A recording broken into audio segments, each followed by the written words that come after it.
Assalamualaikum warahmatullahi wabarakatuh. Halo teman-teman semuanya, bersama saya Idur. Hari ini saya mau sharing sedikit tentang simple OKR tracker yang sudah saya buat menggunakan Google Sheet, AppScript, dan juga tentu saja dengan bantuan OpenAI ChatGPT untuk membuat code-nya, ya. Ya betul, memang OpenAI dan OpenAI ChatGPT ini bisa membantu kita sebetulnya membuat coding, apalagi kalau teman-teman yang nggak ngerti coding atau paham sedikit tentang coding, ini akan sangat membantu. Tapi kalau kita punya knowledge yang bagus tentang coding, ya sebenarnya bisa buat sendiri atau tetap dengan bantuan OpenAI ChatGPT ini. Lalu kemudian ya kalau troubleshooting harusnya sih lebih gampang gitu. Karena ini memang simple, jadi ya mungkin tidak bisa mengcover semua hal yang dipengenin pada saat kita membuat OKR tracker. So di sini ada simple OKR tracker dengan beberapa sheet. Saya buat beberapa sheet alignment chart, tracker, log, report, settings. Nanti kita akan lihat satu-satu. Nah, yang utama adalah di tracker ini, gitu ya. Nah, di tracker ini seperti biasa ada beberapa kolom, ada objektif, key result, terus owner, start value, target, current state, progress, dan juga visualisasi dari progresnya. Dan yang terakhir adalah parent objektif atau parent KR-nya. Jadi ini untuk ngelingin si key result ini berkontribusi ke key result yang mana atau objektif yang mana. Nah, di sini kita bisa lihat kalau misalkan kita buat objektif key result, owner, start value-nya harus ada angkanya, lalu ada targetnya. Jadi ketahuan sebetulnya seberapa banyak yang mau kita achieve gitu ya. Dan kemudian ada di sini current state sebetulnya.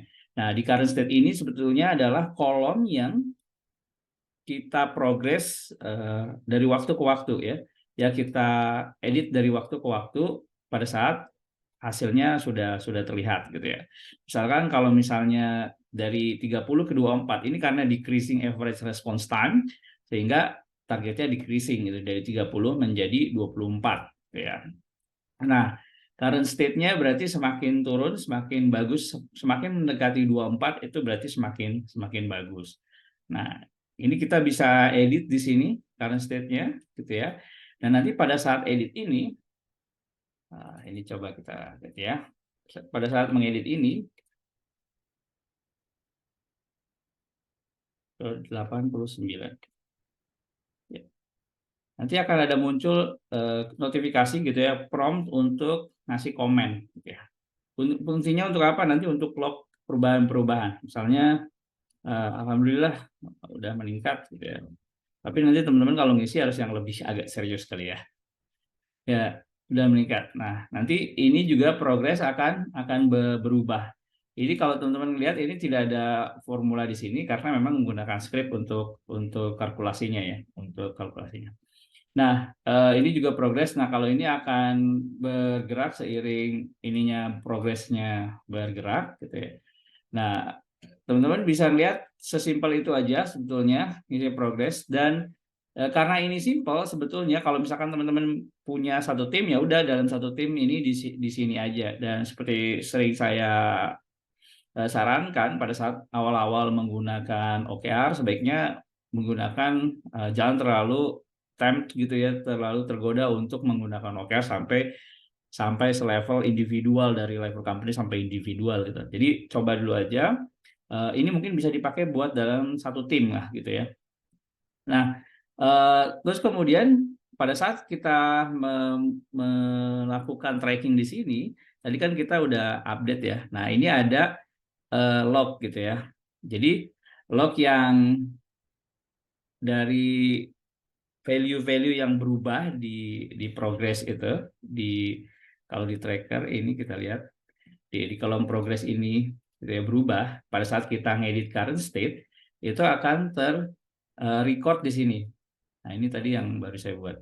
Nah, ini akan terrecord di sini. Sehingga kita bisa lihat pencapaian sebenarnya perubahannya dari waktu ke waktu gitu. Nah, ini sudah ada date-nya dan juga ada time-nya. Gitu.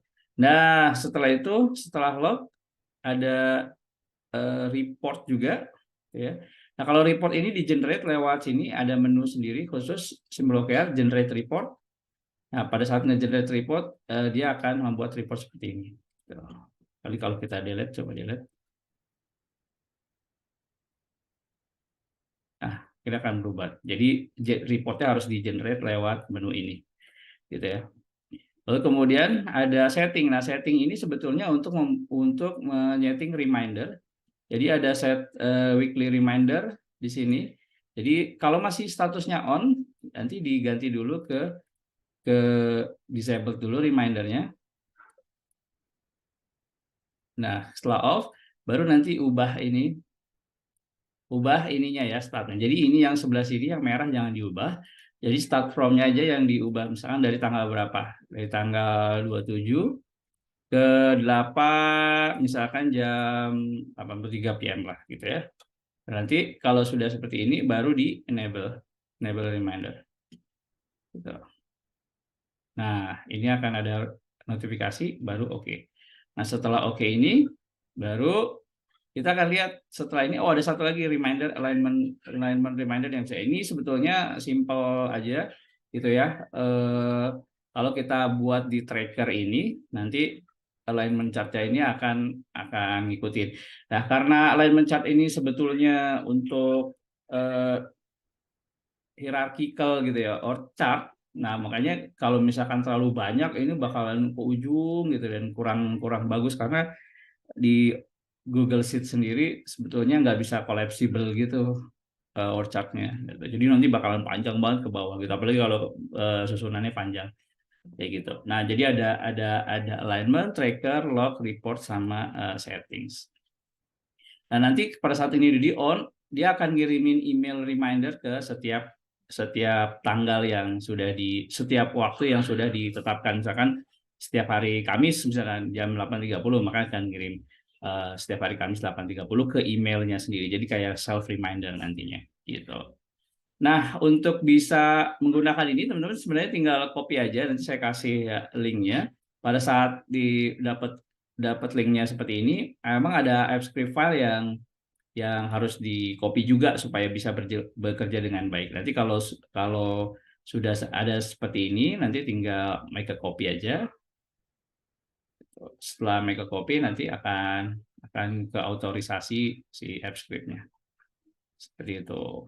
Oke, mudah-mudahan itu bisa digunakan dengan baik dan bermanfaat buat teman-teman semuanya. Assalamualaikum warahmatullahi wabarakatuh.